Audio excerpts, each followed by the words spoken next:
అడుగుదాం. జీవన పాఠంలో ఆధారంగా లలిత విశ్వనాథన్ మధ్య జరిగిన చర్చను సంభాషణ రూపంలో రాయండి. లలిత: అబ్బా, బస్సు రద్దీగా ఉంది, పాపతో ఎలా ప్రయాణం చేసేది? విశ్వనాథం: ఇబ్బందిగా ఉన్నట్లుంది, పాపను ఇలా నాకు ఇవ్వమ్మా. లలిత: సరేనండి, బస్సు దిగేటప్పుడు తీసుకుంటాను. విశ్వనాథం: నీ పాప పేరు ఏమిటమ్మా? లలిత: నా పాప పేరు జీవని అండి.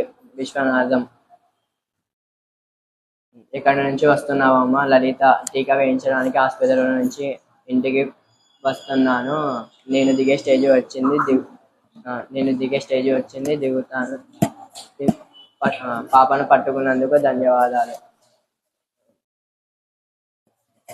విశ్వనాథం: పర్వాలేదు అండి, నేను కూడా ఇంటి దాకా వస్తాను.